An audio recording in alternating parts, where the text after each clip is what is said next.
ہم سب کو پیدا فرمایا، لاکھوں کروڑوں درود و سلام ہو تمام نبیوں پر، خصوصاً جناب محمد رسول اللہ صلی اللہ علیہ وسلم پر، جنہیں ہمیں توحید جیسی عظیم نعمت دی اور رمضان المبارک میں رمضان گزارنے کا موقع رمضان گزارنے کا اللہ نے اور اس کے رسول صلی اللہ علیہ وسلم نے ہمیں طریقہ بتایا۔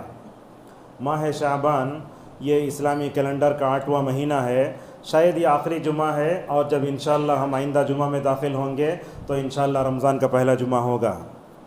آج کے خطبہ جمعہ میں جس عنوان سے تحت آپ کے ہم گزار کریں گے وہ موضوع ہے رمضان اسوہ نبوی صلی اللہ علیہ وسلم کی روشنی میں۔ علماء کو چاہیے، خطبہ کو چاہیے کہ وہ رمضان سے پہلے پورے رمضان میں اور عید کے خطبے میں رمضان سے متعلق ہے لوگوں کو مکمل طور پر ہدایت دیں۔ بعض خطبہ کو دیکھتے ہیں الگ الگ موضوع چن لیتے ہیں، نہیں، زاد المعاد میں علامہ ابن القیم رحمہ اللہ نے لکھا ہے رسول اللہ صلی اللہ علیہ وسلم حالات جیسے ہوتے امت کی رہنمائی فرماتے۔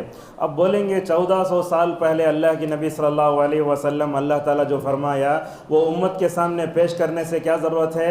اس لیے کہ اللہ کی جو کتاب ہے قیامت تک کے لیے ہے، رسول اکرم صلی اللہ علیہ وسلم کی جو حدیثیں ہیں وہ قیامت تک کے ہیں، لہذا ان کو پرانا نہیں سمجھنا چاہیے۔ آپ صلی اللہ علیہ وسلم نے فرمایا لوگو میں تم میں 2 چیزیں چھوڑ کر جا رہا ہوں، جب تک اس کو تھامے رہو گے انشاءاللہ تم دنیا میں اور آخرت میں کامیاب ہو جاؤ گے۔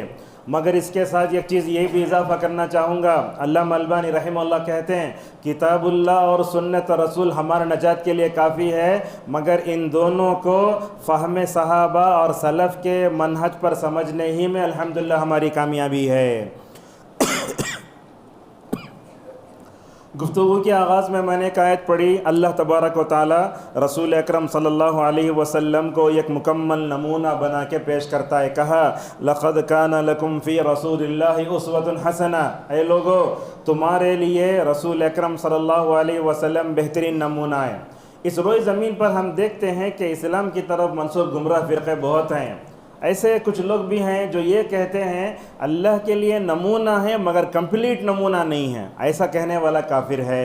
لہٰذا رسول صلی اللہ علیہ وسلم ہمارے لیے نمونہ ہے، اور یاد رکھیے اللہ تعالیٰ نے نبیوں اور رسولوں کو مبعوث فرمایا، چنانچہ اس دنیا میں سب سے ہدایت یافتہ اگر کوئی تھے تو وہ انبیاء علیہم الصلاۃ تھے۔ سورۃ الانعام میں اللہ تعالیٰ 18 نبیوں کا تذکرہ کرنے کے بعد فرماتا ہے اولئک الذین ھدی اللہ، اے اللہ کے نبی یہ دنیا کے ہدایت یافتہ لوگ ہیں لہٰذا ان کی پیروی کرو۔ قرآن کریم میں دیکھو اللہ یہ بھی بتائے گا اے محمد صلی اللہ علیہ وسلم ملت ابراہیمی کی پیروی کرو۔ معزز حاضرین، آپ جانتے ہیں ہر نبی کو اللہ تعالیٰ نے بھیجا، ہر نبی کی شریعت اپنے زمانے میں قابل عمل رہی، مگر جناب محمد رسول اللہ صلی اللہ علیہ وسلم جب آئے آپ صلی اللہ علیہ وسلم مسلمانوں کے لیے نہیں بلکہ سارے انسانیت کے لیے نبی اور رسول تھے۔ اللہ نے کئی جگہ اس کی طرف اشارہ فرمایا، کہا قل یا ایھا الناس انی رسول اللہ الیکم جمیعا، الفاظ دیکھو اے محمد آپ کہتے اے لوگوں کا مطلب کیا ہوتا ہے؟ لوگوں کا مطلب یہ ہوتا ہے کہ قیامت تک اس روئے زمین پر انسانی شکل میں جو بھی پیدا ہوگا اس سے خطاب کیا جا رہا ہے، کہا میں تمام لوگوں کے لیے رسول ہوں۔ سورہ سبا میں کہا وما ارسلناک الا کافۃ للناس بشیرا ونذیرا۔ ایمان کے ارکان پورے 6 ہوتے ہیں، اس میں ایک رکن ہے نبیوں پر ایمان لانا اور خصوصاً جناب محمد رسول اللہ صلی اللہ علیہ وسلم پہ ایمان لانا۔ آپ کے ایمان لانے کے 3 تقاضے ہیں۔ پہلا یہ ہے، علماء کہتے ہیں طاعتہ فیما امر، اللہ کے نبی جو حکم دیا اس کو ماننا۔ دوسرا ہے والنہی عما نہاہ وزجر، اللہ کے نبی نے جس سے روکا اس کو رک جانا چاہیے۔ تیسرا کہا وتصدیقہ فیما اخبر، اللہ کے نبی صلی اللہ علیہ وسلم نے جو بیان فرمایا اس کی تصدیق کرنا چاہیے۔ سورۃ الحشر میں اللہ تعالیٰ جہاں مال فے کا تذکرہ کرتا ہے تو وہیں کہا وما آتاکم الرسول فخذوہ وما نہاکم عنہ فانتہوا، اے لوگو رسول تمہیں جو دے دے وہ لے لو، اور رسول جس سے رکنے کا حکم دیتا اس سے رک جاؤ۔ اب جانتے ہیں اللہ تبارک و تعالیٰ نے نبیوں کو حکم دیا اے نبیو عمل کرو۔ سورۃ المؤمنون میں ہے اللہ فرماتا ہے یا ایھا الرسول کلوا من الطیبات واعملوا صالحا، اے رسولوں کی جماعت کیا کرو؟ پاکیزہ حلال چیزیں کھاؤ، عمل صالح کرو۔ ہم دنیا میں عمل کے لیے بھیجے گئے. ہمارا عمل صالح کب بنتا ہے, عمل نیک کب بنتا ہے, ہمارا عمل اللہ کے پاس قبول کب ہوتا ہے, اس کی بھی ہمیں فکر کرنا چاہیے. اس دنیا میں جب ایگزام لکھتے تو ایگزام کا رزلٹ کے اوپر بھی ہمارے توجہ ہوتی ہے. لہٰذا اس دنیا میں جب ہم عمل کرتے ہیں, لہٰذا حشر کی عدالت میں ہمارے اعمال کیا ہوں گے, اللہ کے پاس قبول ہوں گے یا نہیں, رمضان سے پہلے ہمیں سوچ لینا چاہیے. معزز حاضرین, یہ بات آپ نے علماء کی زبانی بارہا سنی ہوگی. عمل کے قبول کے لیے 2 شرطیں ہوتی ہیں. سب سے پہلے عمل کے لیے توحید شرط ہے. جو بھی کافر عمل کرتا ہے قبول نہیں ہوتا, جو بھی غیر مسلم ہے اس کا عمل قبول نہیں ہوتا ہے. دوسری شرط ہے بندے کے اندر توحید کے اخلاص بھی ہو. اللہ تعالیٰ نے فرمایا وَمَا أُمِرُوا إِلَّا لِيَعْبُدُوا اللَّهَ مُخْلِصِينَ لَهُ الدِّينَ. اللہ نے کہا لوگوں کو حکم دیا گیا ہے کہ وہ اخلاص کے ساتھ کام کریں. آج کی دنیا میں سوشل میڈیا کا سب سے بڑا فتنہ یہ ہے, ہم اپنے عمل میں اخلاص کم ہے. جیسے لوگ دیکھتے آپ عمرے کو جاتے, طواف کرتے رہتے, پہلے لوگ جب طواف کرتے رہتے ہاتھ اٹھتے تھے دعا کے لیے, آج تو سیلفی لینے کے لیے کیمرے اٹھتے ہیں. یہ صورتحال ہے ہماری. ایسا نہیں ہونا چاہیے. آج عمل بندہ اخلاص سے کرتا ہے, لوگ اسے نہیں دیکھتے, عمل میں خالی ریاکاری. اور آپ دیکھیں گے آپ ارکان اسلام پورے 5 ہیں نا, اس میں شہادتین کے اقرار کے بعد رسول اکرم صلی اللہ علیہ وسلم پر ایمان لانے کے بعد اللہ تعالیٰ نے نماز کا, روزے کا, زکوٰۃ کا, حج کا تذکرہ فرمایا. آپ دیکھیں نماز پڑھ رہا ہو لوگ دیکھتے, زکوٰۃ دیتا ہو لوگ دیکھتے, حج کو جاتے لوگ دیکھتے. مگر ارکان اسلام میں روزے کے اندر اللہ نے وہ خوبی رکھی ہے جو دوسرے ارکان اسلام میں نہیں ہے. کیوں؟ اس لیے کہ بندہ جب روزہ رکھتا ہے اللہ کو معلوم ہوتا, بندے کو معلوم ہوتا. اسی لیے ابن عثیمین رحمہ اللہ کہتے ہیں روزہ راز ہے بندے اور رب کے درمیان میں. اسی لیے دیکھیں آپ, نماز کا بدلہ بتا دیا گیا, زکوٰۃ کا بدلہ بتا دیا گیا, حج کا بدلہ بتا دیا گیا, مگر اللہ کے نبی صلی اللہ علیہ وسلم نے فرمایا, اللہ تعالیٰ کہتا ہے روزہ میرے لیے ہے, میں بدلہ دوں گا بندے کو روزے کا. معزز حاضرین, حضرت ابو امامہ الباہلی رضی اللہ عنہ فرماتے ہیں جناب محمد رسول اللہ صلی اللہ علیہ وسلم نے ارشاد فرمایا ان اللہ لا يقبل من العمل الا ما كان له خالصا وابتغي به وجهه. نسائی کی روایت آتی ہے, آپ نے فرمایا اللہ تعالیٰ بندے کا وہی عمل قبول کرتا ہے جس کے اندر اخلاص ہوتا ہے.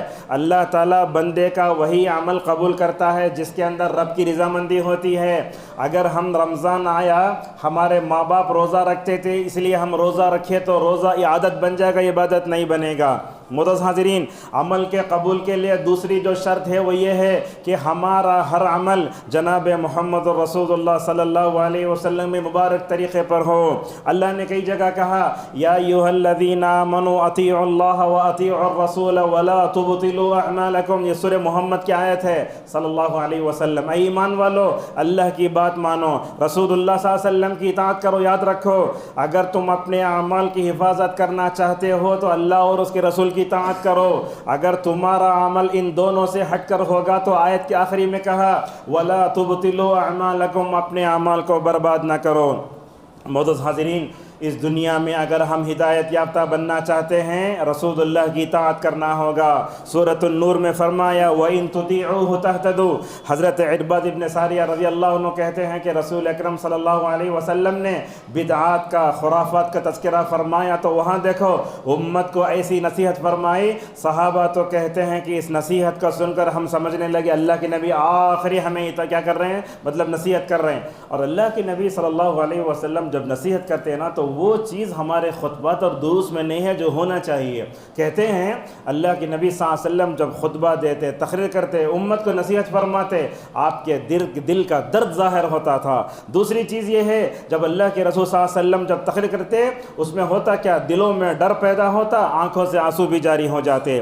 چنانچہ اس موقع پر آپ نے کیا فرمایا, لوگو میری سنت کو لازم پکڑو اور میرے صحابہ کی سنت کو لازم پکڑو. ایک عالم دین ہے, وہ کہتے ہیں بندہ جب اللہ اور اس کے رسول صلی اللہ علیہ وسلم کے نقش قدم پر چل کر عمل کرتا ہے اس کا عمل قبول ہوتا ہے. اگر بندہ اللہ اور اس کے رسول کے راستے سے ہٹا اس کا عمل برباد ہو جاتا ہے.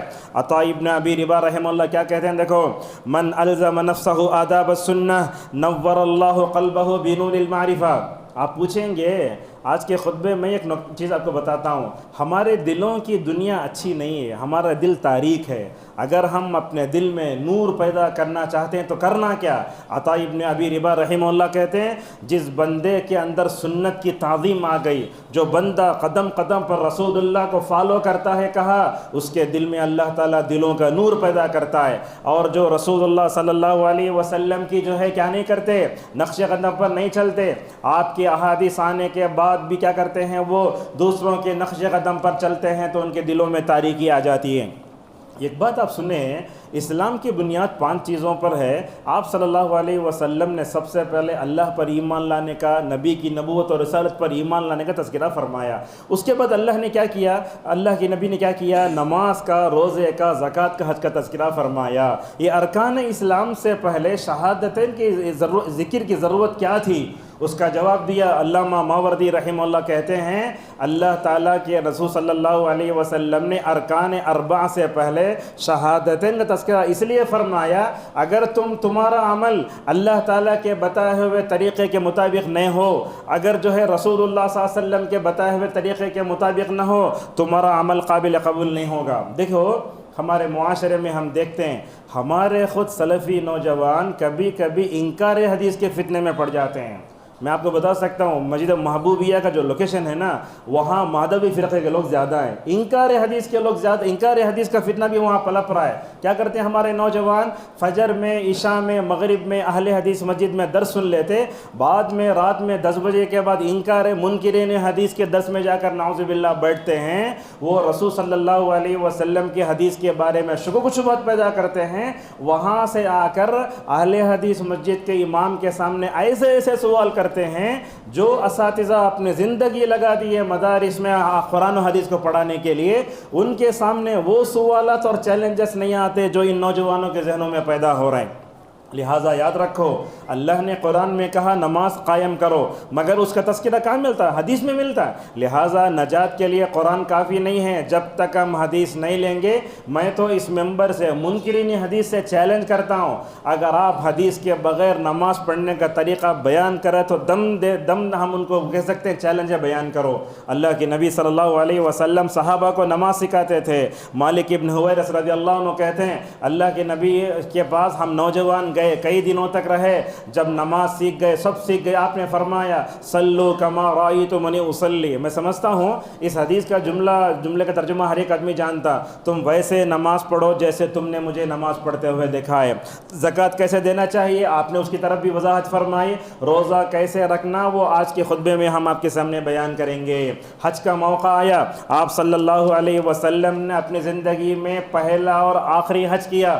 اس موقع پر آپ نے لوگوں لاکھوں صحابہ کے سامنے کیا فرمائے؟ دیکھو آپ صحابہ کو 10 ہجرت میں ہی اپنی دنیا سے رخصت ہونے کا اشارہ کر رہے ہیں، کہہ رہے ہیں خذوا عنی مناسککم لعلی لا القاکم بعد عامی ھذا۔ اے صحابہ کی جماعت، میرے سے اعمال حج کا طریقہ سیکھنا ہو سیکھ لو، یاد رکھو اس دنیا میں اس سال کے بعد میں تم سے ملاقات کرنے والا نہیں ہوں۔ یہی بات تو تھی، اذا جاء نصر اللہ، جب آیت اتری حضرت عمر خوش ہو گئے، مگر کیا فہم قرآن تھی ابو بکر صدیق رضی اللہ تعالیٰ عنہ کی، وہ سمجھ گئے میرے خلیل دنیا سے رخصت ہونے والے، اسی لیے سارے صحابہ میں خوشی تھی، مگر ابو بکر سمجھ گئے کہ یہ جو ہے صورت وفات رسول صلی اللہ علیہ وسلم کی طرف اشارہ کر رہی ہے۔ تو رمضان سے پہلے ہمیں آج کے خطبے کا پیغام یہ ہے، ہم رمضان میں کوئی بھی قدم اٹھائیں گے تو اللہ تعالیٰ کی کتاب کے مطابق اٹھائیں گے۔ ہم رمضان میں اگر قدم اٹھائیں گے رسول اکرم صلی اللہ علیہ وسلم کے مبارک طریقے پر اٹھائیں گے، ٹھیک ہے۔ رمضان میں اسوہ نبوی کے 3 کیٹیگری ہم بتا سکتے ہیں، ایک تو رمضان سے پہلے کا، اور دوسرا رمضان میں داخل ہونے کا، اور ہمارے خطبے کا جو آخری موقع ہے وہ رمضان کے آخری عشرے کا۔ اب آپ سمجھیں گے اگر میں ایک ہی جمعہ میں پوری چیزیں بول دوں تو آنے والے علماء کیا بیان کریں گے؟ یہ بات یاد رکھیے، دنیا میں علماء کا علم ایک درجے کا نہیں ہوتا۔ جیسے دیکھتے آپ اللہ تعالیٰ نے جو چاند بنایا اس کی 28 منزلیں بنائی، لہٰذا ہر عالم کا علم الگ ہوتا، سمجھانے کا انداز الگ الگ ہوتا۔ یہ مت سمجھو کہ رمضان کا پورا خلاصہ آج میں خطبے بیان کروں گا۔ سب سے پہلی بات یہ ہے ہم سب کو اپنی غلطی کی اصلاح کرنا چاہیے، وہ یہ ہے اسلامی کیلنڈر میں ہم صرف 2 مہینے ہی چاند دیکھتے ہیں، ایک تو رمضان، دوسرا ذی الحجہ، اس کے علاوہ ہمیں رمضان کی تاریخ معلوم نہیں ہوتی۔ نہیں، ہمیں کیا کرنا، عید کے چاند کے دیکھنے کے لیے ہمیں دعا بھی یاد کرانا اپنے بچوں کو۔ کتنے لوگ ہیں جن کو چاند کی دعا یاد ہے؟ اللہم احل علینا بالامن والایمان والسلامۃ والاسلام والتوفیق لما تحب وترضى ربی وربک اللہ۔ چند سال پہلے تقریباً میں نے کسی قریے میں رمضان گزارا تھا، وہاں دیکھو عقیدے کی کیسی غلطی ہوتی ہے۔ رمضان کا چاند دکھا، برابر اس کے سامنے کھڑے کر ایک آدمی دعا کر رہا ہے۔ رمضان کا ہم چاند دیکھتے، کسی مہینے کا بھی چاند دیکھتے ہو تو اس میں غلطی ہم سے یہ ہوتی ہے، ہم اس کے سامنے کھڑے ہو جاتے ہیں۔ حضرت انس رضی اللہ عنہ کہتے ہیں جب وہ چاند دیکھتے تو ذرا ہٹ کر دعا کرتے، کیوں؟ تاکہ چاند کی عبادت نہ ہو جائے۔ لہذا دیکھو اس میں کہا گیا ربی وربک اللہ، اے چاند تیرا رب جو ہے میرا رب بھی وہی ہے۔ ہر مہینے کا چاند اسلام کا، ایمان کا، توحید کا اقرار لے کر طلوع ہوتا ہے۔ لہذا چاند کی دعا واٹس ایپ میں بھیجنے، اسٹیٹس میں رکھنا کافی نہیں ہے، پڑھنا چاہیے۔ دوسری چیز یہ ہے ہمیں رمضان میں داخل ہونے سے پہلے اسوہ نبوی یہ بھی بتاتا ہے کہ ہمیں علم بھی ہونا چاہیے۔ دیکھیے آپ سورہ بقرہ میں اللہ تعالیٰ فرماتا ہے اہدنا الصراط المستقیم صراط الذین انعمت علیہم غیر المغضوب علیہم۔ یاد کتنے مرتبہ ہم پڑھے، اے اللہ ہمیں نبیوں کا راستہ دکھا، نیک لوگوں کا راستہ دکھا، اے اللہ یہود و نصارہ کے راستے پر نہ چل۔ کیا تھا وہ؟ یہودیوں کا راستہ علم تھا، عمل نہیں تھا۔ نصارہ کے پاس کیا تھا؟ عمل تھا، علم تھا۔ اللہ تعالیٰ امت محمدیہ سے بولتا ہے اے امت محمدیہ، علم رکھ کر عمل نہ کرنا یہودیوں کی عادت ہے، اور عمل کرنا بغیر علم کے یہ نصارہ کی عادت ہے۔ لہذا سمجھ میں آتا ہے کہ ہمیں کیا کرنا، علم کے عمل کرنے سے پہلے علم حاصل کرنا چاہیے۔ لہذا جب ہم پڑھتے ہیں اہدنا الصراط المستقیم، اللہ تعالیٰ سے بولنا اے اللہ رمضان میں بھی تیری اطاعت کرنے، نبی کے راستے پر چلنے کی ہم سب کو توفیق عطا فرما۔ رمضان میں داخل ہونے سے پہلے رسول اکرم صلی اللہ علیہ وسلم ماہ شعبان میں کثرت سے روزہ رکھا کرتے تھے۔ یہ اگرچہ مجھے بولنا نہیں پھر بھی بول دیتا ہوں، ماہ شعبان میں روزہ کیوں رکھتے؟ علامہ ابن حنبلی رحمہ اللہ کہتے ہیں یہ اصل میں شعبان میں کثرت سے روزہ رکھنے کی وجہ یہ ہے کہ تاکہ رمضان کے روزوں کے لیے پریکٹس ہو جائے۔ آپ دیکھتے رمضان کے شروع کے 2-3 روزہ ذرا مشکل جاتے، کیوں جاتے؟ اس لیے کہ 11 مہینے ہم کھاتے رہتے ہیں۔ اور اسی طریقے سے دوسری وجہ یہ ہے ماہ شعبان میں کثرت سے روزہ رکھنے کی دوسری وجہ یہ ہے، فرماتے ہیں ابن عثیمین رحمہ اللہ، جیسے فرض نمازوں سے پہلے سنت پڑھتے، یہ فرض رمضان کے روزوں کے لیے سنت کی طرح ہے۔ لہذا اللہ کے نبی صلی اللہ علیہ وسلم جب رمضان آتا بہت تیاری کرتے۔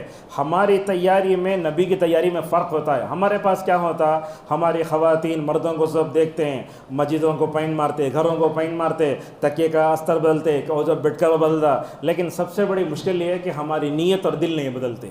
لہذا رمضان میں آنے سے پہلے اپنی نیت کی اصلاح کرنا چاہیے۔ عبدالسلام شویر حفظہ اللہ کہتے ہیں رمضان میں داخل ہونے سے پہلے 2 کاموں پر توجہ دو، یہ کہ استغفار کرو، بار بار استغفار کرو، اور استغفار میں سید الاستغفار بہت اہم ہے۔ کیوں؟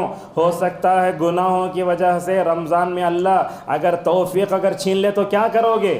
رسول اکرم صلی اللہ علیہ وسلم کو دیکھو، اگلے پچھلے سارے گناہ معاف ہونے کے باوجود نبی کا کیا علم ہے، اللہ اکبر، استغفار کتنے مرتبہ کرتے؟ 80 مرتبہ، 70 مرتبہ، 100 مرتبہ۔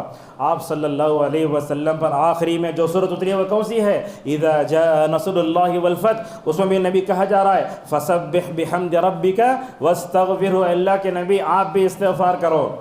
بولتے ہیں ابن حنبلی رحمہ اللہ جو بندہ ہمیشہ استغفار کرتے رہتا ہے اللہ تعالیٰ اسے اچھی موت دیتا ہے۔ لہذا رسول اکرم صلی اللہ علیہ وسلم رمضان آنے سے پہلے جو ہے ہمیں تیاری کراتے ہیں۔ لہذا جو میں نے کہا استغفار زیادہ سے زیادہ کرنا۔ دوسری چیز ہے رمضان میں آنے سے پہلے اللہ تعالیٰ سے اطاعت پر جم کر رہنے کی دعا کرنا۔ بعض لوگوں کو دیکھتے ہیں پہلا عشرہ تو اچھا لگتا، دوسرا عشرہ پھر خالی ہو جاتا، تیسرے عشرے میں آ جاتے۔ اس منظر کو دیکھ کر ہم کہہ سکتے ایمان گھٹتا بھی ہے بڑھتا بھی ہے۔ جو لوگ مسجد میں ہیں ان کا ایمان بڑھتا ہے، جو لوگ رمضان میں بیک مارتے ہیں ادھر چلے جاتے ہیں ان کا ایمان گھٹ جاتا ہے۔ لہذا رسول اللہ صلی اللہ علیہ وسلم صحابہ کو جمع کرتے۔ وہ حدیثیں میں آپ کے سامنے پڑھتا ہوں جن میں آپ صلی اللہ علیہ وسلم نے رمضان میں آنے کے بعد کائنات پر کیا تبدیلی ہو جائے۔ دیکھو اب آپ دیکھ رہے ہیں، مگر آئندہ رمضان جب ہوگا نا، بولنے والے میں اثر، سننے والوں میں اثر، اور پوری کائنات پر اچھا اثر ہوتا ہے۔ چنانچہ آپ صلی اللہ علیہ وسلم نے فرمایا اذا دخل شہر رمضان فتحت ابواب السماء وغلقت ابواب جہنم وسلسلت الشیاطین۔ آپ نے فرمایا رمضان کا جب مہینہ آتا ہے کیا ہوتا ہے؟ اللہ تبارک و تعالی جنت کے دروازے کھول دیتا ہے، جنت جہنم کے دروازے بند کر دیتا ہے، اور کیا ہوتا ہے؟ شیاطین کو بیڑیاں پہنائی جاتی۔ دیکھو ایک مومن کی تربیت کے لیے اللہ تعالی ہمارے لیے کیا کیا راستے فراہم کرتا ہے۔ جنت کے راستے کھولے گئے، دروازے کھولے گئے، جہنم کے دروازے بند کر دیے گئے، شیاطین کو بیڑیاں پہنائی جاتی ہیں۔ اچھا یہ ہوتا ہے تو اس کا اثر ہم کیسے قبول کریں گے؟ یہ کہا ابن رجب حنبلی رحمہ اللہ کہتے ہیں دیکھو جس کے اندر جس قدر ایمان ہوگا وہ رمضان سے اتنا فائدہ اٹھائے گا، جس کے اندر رب کی محبت ہوگی وہ رمضان سے فائدہ اٹھائے گا۔ اگر رمضان آنے سے پہلے ہمارے دلوں میں اپنے رب کی محبت کم ہے، ہم اتنا ہی مختصر فائدہ اٹھائیں گے۔ لہٰذا اس طریقے سے ہم دیکھتے ہیں رمضان کی پہلی رات ہوتی ہے تو کائنات میں کیا کیا جو ہے تبدیلیاں آتی ہیں۔ آپ صلی اللہ علیہ وسلم نے فرمایا اذا كان اول لیلۃ من شہر رمضان صفدت الشیاطین ومردت الجن۔ آپ نے فرمایا جب رمضان کی پہلی رات ہوتی ہے اللہ تعالیٰ شیاطین کو اور سرکش شیاطین کو بیڑیاں پہنا دیتا ہے، اور اس کے بعد کہا جہنم کے دروازے بند کر، یہ سنو کہا جہنم کا ایک دروازہ بھی کھولا نہیں جاتا، ایسے الفاظ ہیں۔ اور اللہ تعالیٰ کے نبی آگے فرماتے ہیں جنت کے سارے دروازے کھول دیے جاتے ہیں، ایک دروازہ بھی بند نہیں ہوتا، اور ندا لگانے والا ندا لگاتا ہے اے خیر کے چاہنے والے آگے بڑھ، اے برائی کے کرنے والے بس۔ اور اللہ کے نبی نے آگے فرمایا رمضان کی ہر رات میں جہنم کی فہرست سے جہنمیوں کو آزاد کرایا جاتا ہے، یہ ہر رات میں ہوتا ہے۔ اللہ اکبر، کتنا احسان ہے اللہ کا ہمارے اوپر، کتنا احسان ہے نبی کریم صلی اللہ علیہ وسلم کا۔ نفس کی اصلاح کے لیے کس قدر اللہ تبارک و تعالیٰ ماحول دیتا ہے، شیطانی جو ہے حملوں سے بندوں کی حفاظت کرتا ہے۔ آپ پوچھتے ہوں گے جب شیاطین کو سرکش جنات کو جو ہے بیڑیاں پہنائی گئی پھر رمضان میں انسان بھڑکتا کیوں ہے؟ ہمارے پاس بھی دیکھتے ہیں شعراء بھی بڑا خطرناک رمضان کا مذاق اڑاتے ہیں۔ وہ غالب تھا اردو ادب کا، اس سے کہا گیا کہ شیاطین کو بیڑیاں پہنائی جاتی ہیں، وہ بولتا تھا کہ شیاطین کو جو بیڑیاں پہنائی گئی وہ میرے گھر میں ہے۔ استغفر اللہ، ایسے حدیثوں کا مذاق نہیں اڑانا۔ اب لوگ دیکھتے ہیں رمضان میں خود لوگ مذاق اڑاتے ہیں، فرشتوں کا مذاق، رمضان کا مذاق، افطار کا مذاق، سحری کا مذاق، قیام اللیل کا مذاق۔ اب جیسے تراویح اسپیڈ پڑھتے نا لوگ، وہ مطلب ویڈیو شیئر کرتے رہتے ہیں، نہیں یہ استہزاء ہے دین کا، اور ایسا دین کا استہزاء کرنے والا، ویڈیو شیئر کرنے والا اللہ اور اس کے رسول صلی اللہ علیہ وسلم کی نظر میں بڑا گناہ کا مرتکب ہوگا۔ لہٰذا یہ جو نفس ہے نا، یہ نفس ہمارے ساتھ ہے۔ لہٰذا جب اللہ تعالیٰ اتنا فراہم کرتا ہے نیکی کے میدان میں آگے بڑھنے کو، تو ہمیں کیا کرنا؟ اپنے نفس کو کچلنا۔ یہی تو فرمایا قد افلح من تزکا، ہر جمعہ سنتے ہیں ہم، تحقیق کے کامیاب ہو گیا وہ شخص جس نے اپنے نفس کو پاک کیا۔ سورہ شمس میں کہا قد افلح من زکاہا وقد خاب من دساہا۔ یہ دعا ہمیشہ پڑھتے رہیے، نفس کی شرارتوں سے بچ جاؤ گے۔ حضرت زید ابن ارقم رضی اللہ عنہ کہتے ہیں رسول اکرم صلی اللہ علیہ وسلم نے دعا پڑھوائی، کہا اللہم آتی نفسی تقواہا، اے اللہ تو میرے نفس میں تقوی پیدا کر دے، وزکیہا، اے اللہ تو میرے نفس کو پاک کر، انت خیر من زکاہا، اے اللہ تیرے علاوہ میرے نفس کو کوئی پاک نہیں کر سکتا، انت ولیہا و مولاہا، اے اللہ تو ہی اس کا نگران ہے۔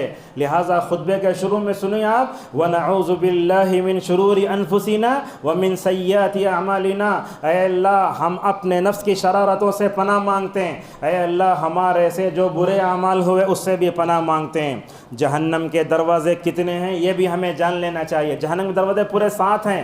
اللہ تعالیٰ سورہ ہجر میں فرماتا ہے لَهَا سَبْعَةُ أَبْوَابٍ لِكُلِّ بَابٍ مِّنْهُمْ جُزْءٌ مَقْسُومٌ۔ یہ جہنم کے دروازوں کا بند کرنا حقیقی ہے۔ کیسے ہوا؟ ایمان بالغیب ہے۔ علماء کہتے ہیں اللہ تعالیٰ جہنم کے سارے دروازوں کو 1 ماہ کے لیے بند کر کے لوگوں سے کہتا ہے لوگوں تم کیا کرو، اپنے آپ کو جہنم سے بچاؤ۔ اور جو ہے جہنم کی طرف لے جانے والے اسباب سے بچاؤ۔ شاید آپ لوگ اذکار میں پڑھتے ہوں گے صبح شام میں جو بندہ 3 مرتبہ جہنم سے پناہ مانگتا ہے، جہنم خود کہتی ہے اے اللہ اس کو عذاب جہنم سے بچا لے، اور یہ دعا بار بار پڑھنا۔ بعض حدیثوں میں آیا 7 مرتبہ اللہم اجرنی من النار کی جو ہے مکمل طور پر توجہ دیں۔ جنت کے دروازے کتنے ہیں؟ جنت کے 8 دروازے۔ ان دروازوں کے بارے میں آپ کیا جانتے ہیں؟ یہ معمولی عمل، وضو کر لیے، وضو کے بعد دعا پڑھے اشہد ان لا الہ الا اللہ، لمبی دعا، فرمایا فتحت لہ ابواب الجنت 8، وضو کے بعد دعا پڑھنے کے والے کے لیے جنت کے سارے دروازے کھول دیے جاتے ہیں۔ یہاں خواتین بھی ہیں، سوچتے ہوں گی اگر ہم جنت کے ان 8 دروازے داخل ہوتے ہمیں کیا کرنا پڑے گا؟ آپ صلی اللہ علیہ وسلم نے فرمایا جو عورت روزہ رکھتی ہے، نماز پڑھتی ہے، اپنے شرمگاہ کی حفاظت کرتی ہے اور اپنے شوہر کی اطاعت کرتی ہے، ساتھ میں یہ کہا ایسی عورت کو جنت کے 8 دروازوں سے بلایا جائے گا۔ اور آپ جانتے ہیں جنت کے 2 دروازوں کے درمیان میں کتنی کیپیسٹی ہوگی؟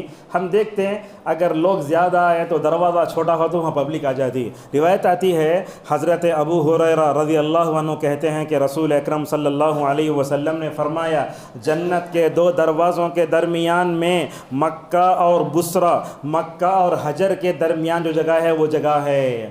اللہ جزائے خیر دے، ان کی خبر کو نور سے بھر دے۔ دکتور آر کے نور رحمہ اللہ جو ہے چنئی کے بہترین علماء میں ان کا شمار ہوتا، کووڈ میں انتقال ہوا۔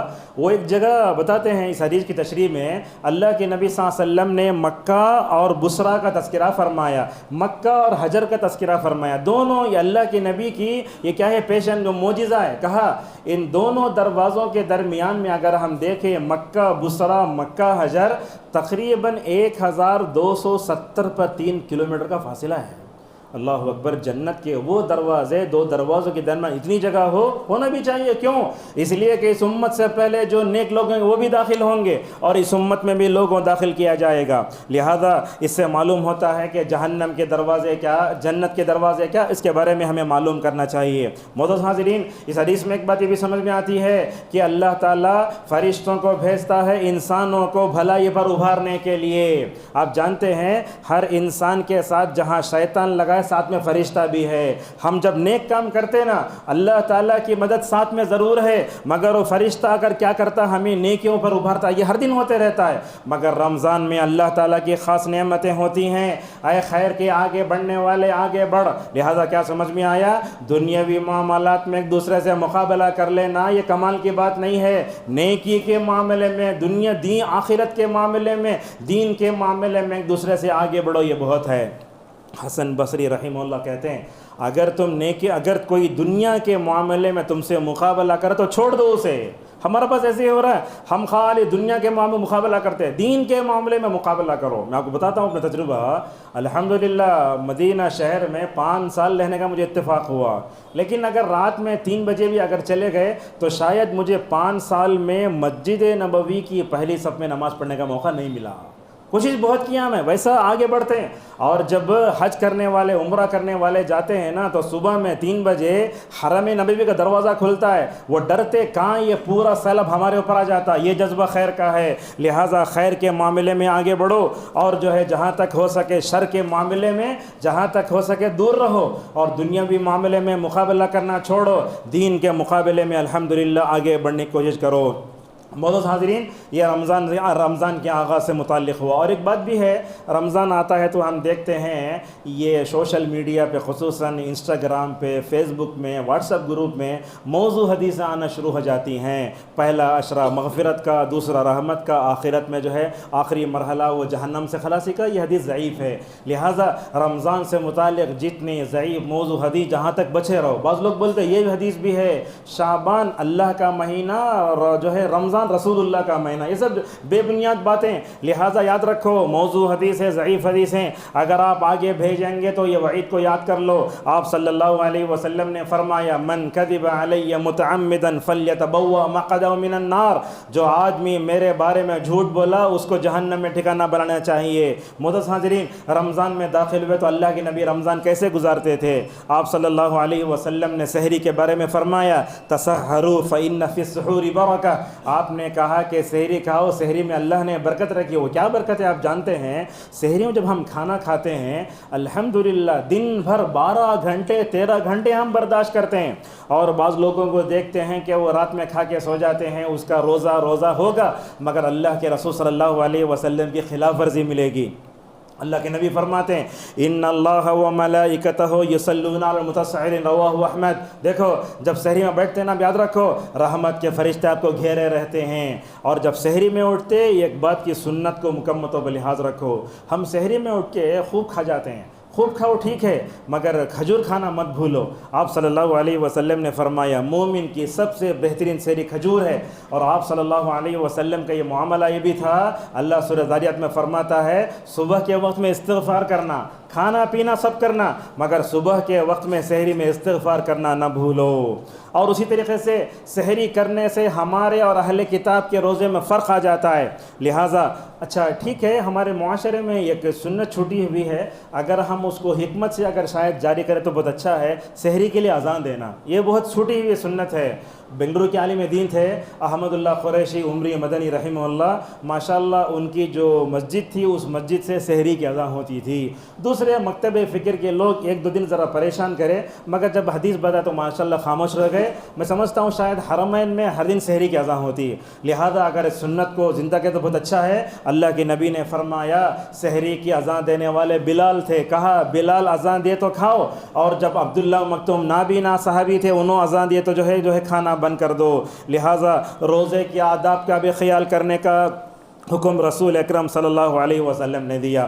روزہ رکھ کر بےہودہ باتیں نہیں کرنا، بلکہ شوہر سے کہا گیا کہ اپنے بیوی سے بےہودہ باتیں نہ کرے.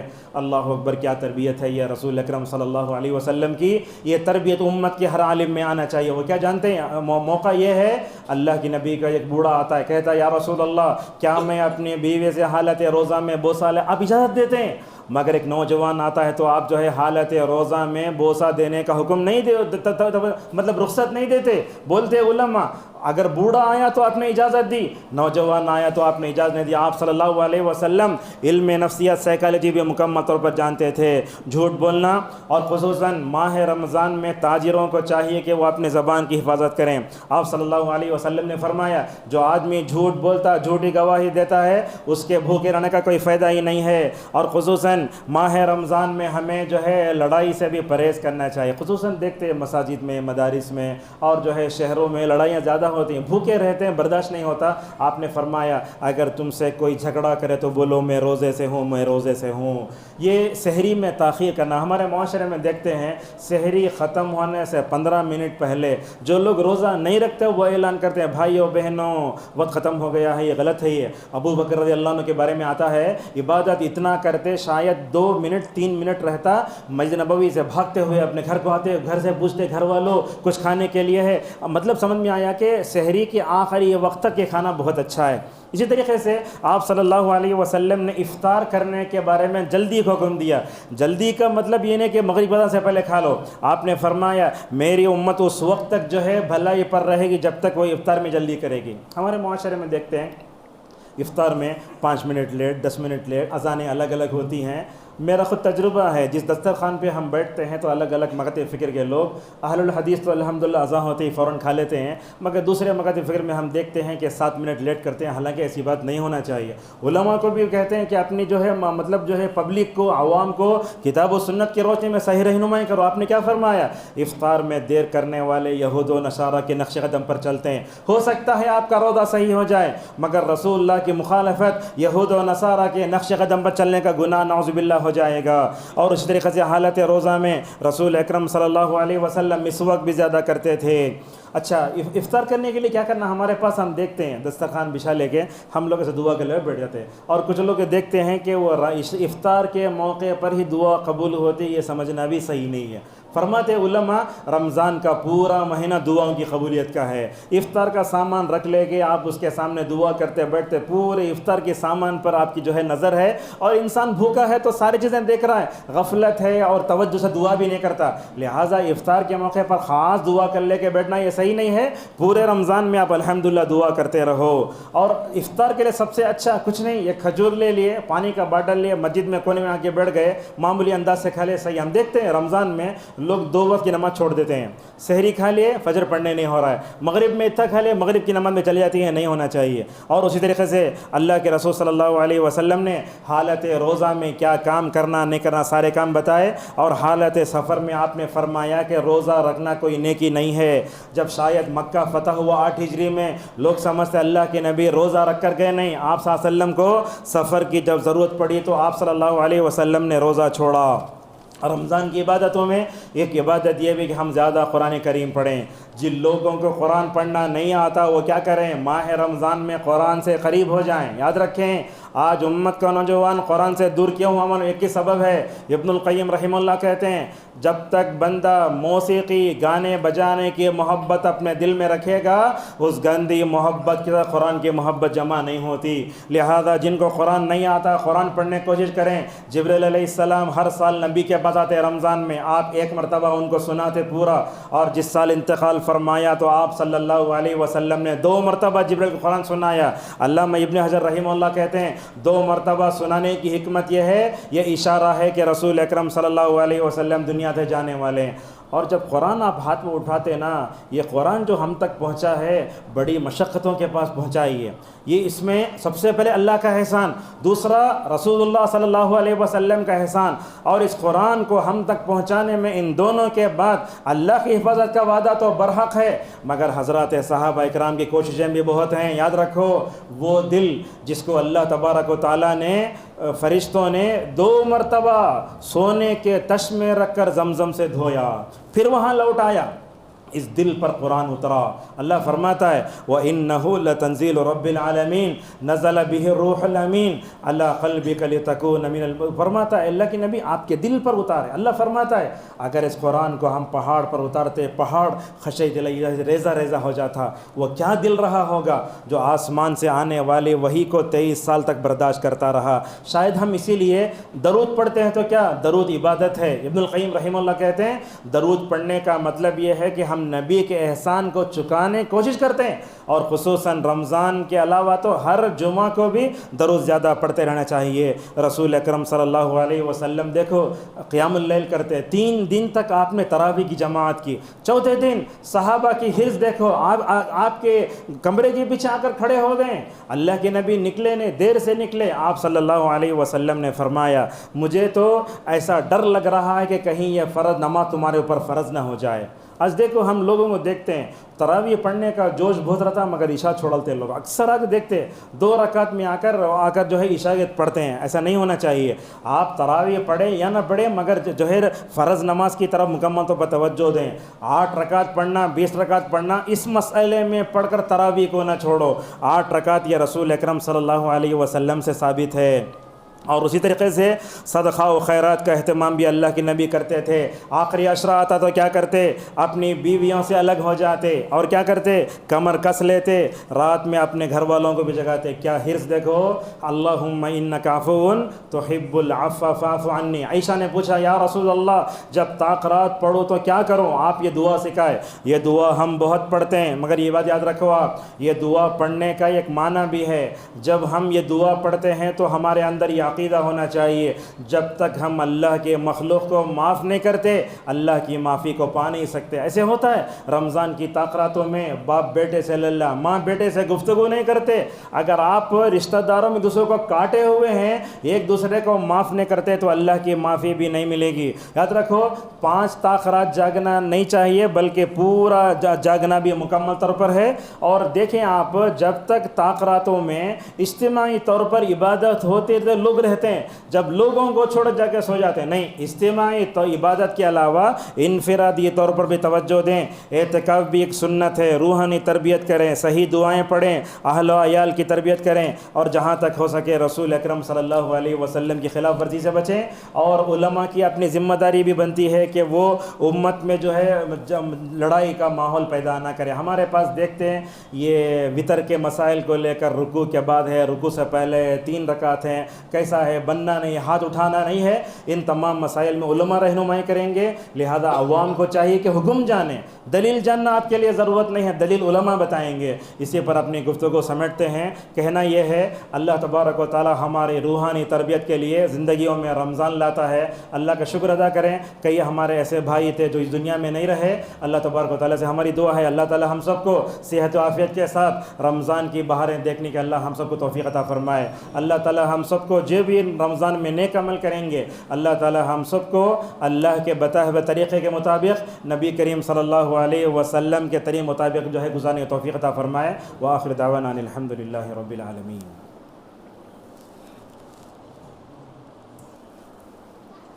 الحمد لله على إحسانه والشكر له على توفيقه وامتنانه، وأشهد أن لا إله إلا الله وحده لا شريك له تعظيما لشانه، وأشهد أن محمدا عبده الذي على رضوانه صلى الله عليه وعلى آله وصحبه وسلم تسليما كثيرا۔ أما بعد، عموماً یہ ہوتا ہے کہ دوسرا خطبہ عربی میں پڑھتے ہیں، تو کبھی کبھی دوسرے خطبے میں عربی میں بولنے میں کوئی حرج نہیں ہے۔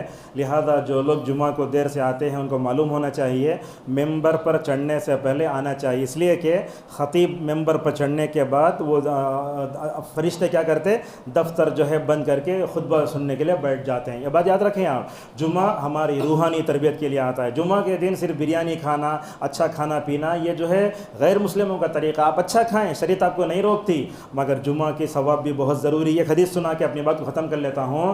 حضرت اوس بن اوس ثقفی رضی اللہ عنہ کہتے ہیں کہ رسول اکرم صلی اللہ علیہ وسلم نے جمعہ کی فضیلت بیان فرمائی۔ یہ حدیث سنے ہوں گے، دامن سے باندھ کر رکھیے۔ جو لوگ نہیں جانتے اس حدیث پہ پہنچنے پر اللہ کا شکریہ ادا کیجیے۔ آپ نے فرمایا جو بندہ غسل کرتا ہے، نہاتا ہے اور جمعہ میں آ جاتا ہے، تو آپ نے فرمایا مسجد کی طرف ہر اٹھتے قدم پر 1 سال تہجد پڑھنے کا نماز ہے، ثواب ہے، اور مسجد کی طرف اٹھتے ہر قدم پر 1 سال نفل روزہ رکھنے کا ثواب، 1 سال تہجد پڑھنے کا ثواب۔ 360 کو جمع کرے تو 720 ہوتا۔ علامہ البانی رحمہ اللہ کہتے ہیں ترمذی کی یہ حدیث میں نے دیکھی، جمعہ کی فضیلت سے متعلق اتنی افضل میں نے کوئی حدیث نہیں دیکھی۔ اور یہ بات یاد رکھیں آپ، جمعہ کو جب بھی آتے امام کے قریب آؤ، امام کو آ کر دیکھنا یہ بھی سنت ہے۔ ابن مسعود رضی اللہ عنہ کہتے ہیں جمعہ کے دن جتنا آپ آگے آتے جنت میں اللہ آپ کو آگے بھیجتا۔ اللہ اکبر۔ کرکٹ کے میدان میں اگر گئے تو زیادہ پیسے لے کر کرکٹ کھلاڑی کو جا کے دیکھتے نا، وہ جذبہ ہمارے اندر کیوں نہیں آتا؟ لہٰذا مردوں سے بھی گزارش ہے، عورتوں سے گزارش ہر ایک سے ہے، یہ جمعہ روحانی تربیت کے لیے آتا نا، بولتے جس کا جمعہ صحیح اس کا ہفتہ پورا صحیح۔ جس نے جمعہ کو اگر جو ہے مطلب کیا ہے باطل کر لیا، اس کا سارا ہفتہ بیکار ہو جاتا ہے۔ جمعہ کے دن اذکار پڑھیں، سورہ کہف کی تلاوت کریں، اور جمعہ کے دن خصوصاً عصر سے لے کر مغرب کا جو وقت ہے نا، بڑا بہترین وقت ہوتا ہے۔ اس وقت میں اپنے لیے سب دعا کریں، اور یہ دعا ہمیشہ کرتے ہیں اللہم بلغنا رمضان، اے اللہ ہمیں رمضان تک پہنچا، اے اللہ ہم سب کو رمضان میں اپنی روحانی تربیت توفیق عطا فرما، اللہ تعالی ہمیں غفلت سے بچائے، اللہ تعالی امت مسلمہ کی حفاظت فرمائے، اللہ تعالی ہم سب کو جو بھی جھگڑے ہوتے ہیں ہمارے درمیان میں کتاب و سنت کی روشنی میں حل کے توفیق عطا فرمائے، اللہ تعالی ہم سب کو علماء کی قدر توفیق عطا فرمائے، آمین۔